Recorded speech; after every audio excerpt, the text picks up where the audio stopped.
क्या बेंगलोर अब देश का सबसे एडवांस शहर बनने वाला है?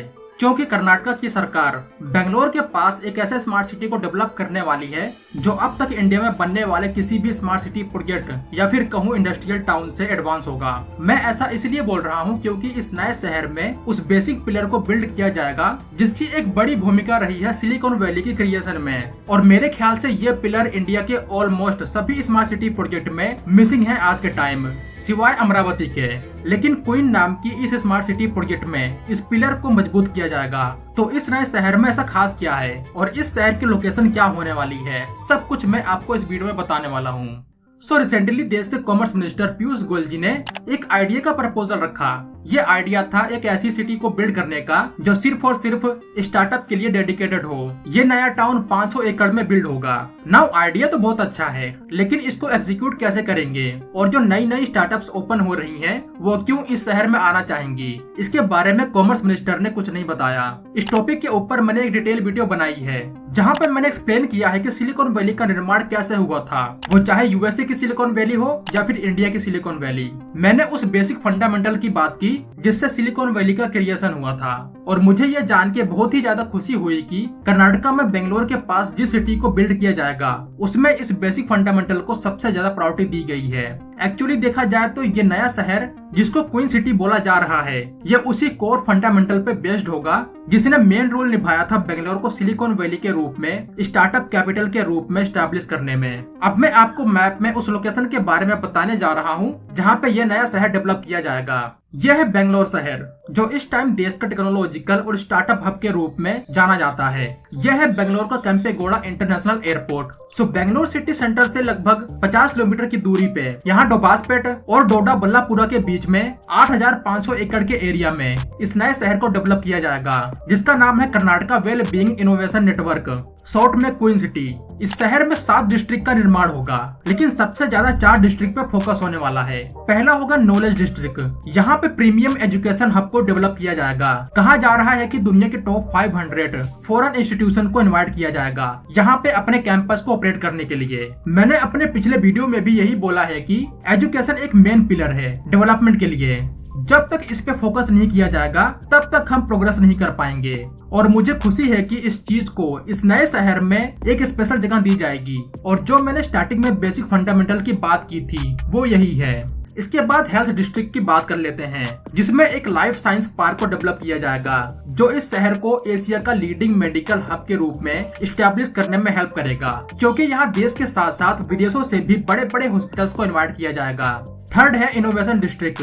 ये थोड़ा इंटरेस्टिंग है क्योंकि यहाँ पे life science, future mobility, semiconductor, advance material और एडवांस मैन्युफैक्चरिंग के साथ साथ एरोस्पेस, डिफेंस और स्पेस टेक्नोलॉजी के ऊपर फोकस किया जाएगा। यानी उन सभी सेक्टर में जहाँ इंडिया भी पीछे है दुनिया के कुछ बड़े देशों से, उसको यहाँ बढ़ावा दिया जाएगा। वैसे भी रिसर्च एंड डेवलपमेंट के ऊपर हमारे देश में ऑलमोस्ट नाक के बराबर फोकस किया जाता है, इसलिए मैं इसको एक बड़ा स्टेप मानता हूँ। फिर लास्ट में रिसर्च डिस्ट्रिक्ट का भी निर्माण किया जाएगा। यहाँ पे बायो फार्मास्यूटिकल साइंस रिसर्च को स्ट्रेंथन किया जाएगा कटिंग एज टेक्नोलॉजी के साथ। क्लिनिकल ट्रायल और रिसर्च लैब को भी स्टेब्लिश किया जाएगा। इसके अलावा यहाँ साइंस और रिसर्च के लिए जो इकोसिस्टम होता है उसको क्रिएट करने के लिए सेमिनार्स और पब्लिक लेक्चर के लिए भी बढ़ावा दिया जाएगा। ये तो बात हुई कि इस शहर के अंदर क्या क्या होने वाला है। जो जो चीज मैंने बताया उससे तो यही लगता है कि यह शहर एक इनोवेशन एंड नॉलेज हब होने वाला है, न सिर्फ कर्नाटक का बल्कि पूरे देश का भी। बट यहाँ की कनेक्टिविटी के लिए क्या किया जाएगा और शहर के लिए एनर्जी कहाँ से आएगी, उसके लिए क्या प्लानिंग है, उसको भी जान लेते हैं। अब शहर को रन करने के लिए एनर्जी की रिक्वायरमेंट तो होगी,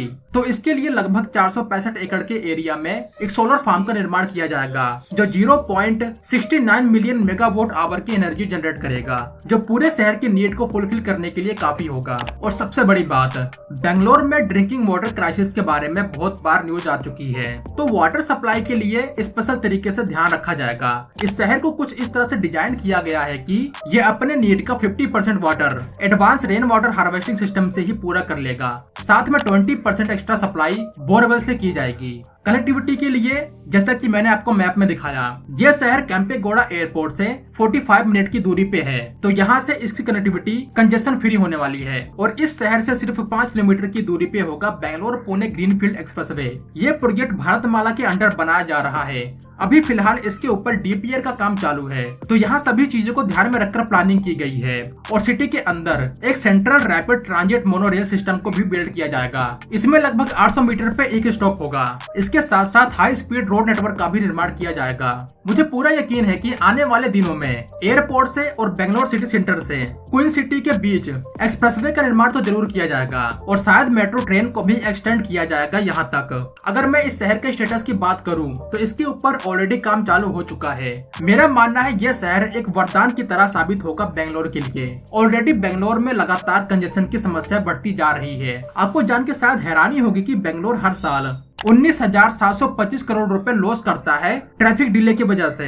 ये शहर चलता रहे और अपना स्टेटस ना खो दे टेक्नोलॉजिकल हब का, तो इसके लिए सरकार इस तरह के स्टेप ले रही है। अब शहर के अंदर तो विस्तार नहीं हो सकता क्योंकि स्पेस नहीं है, इसलिए इस शहर का विस्तार बाहर से किया जा रहा है। रिंग रोड्स का निर्माण किया जा रहा है और इसके साथ नए नए सैटेलाइट टाउन्स का भी निर्माण किया जा रहा है। अब जितने भी नए नए बिजनेस पार्क का निर्माण हो रहा है वो मोस्टली शहर के बाहर हैं, जैसे ये क्वीन सिटी। क्वीन सिटी की एक और खास बात है कि ये शहर 40% ग्रीन होने वाला है। इस पूरे सिटी का 40% एरिया सिर्फ ग्रीनरी के लिए डेडिकेटेड होगा, जिसमें वेरियस पार्क और ओपन स्पेस का निर्माण होगा ताकि एनवायरनमेंट को और ज्यादा इको फ्रेंडली बनाया जा सके।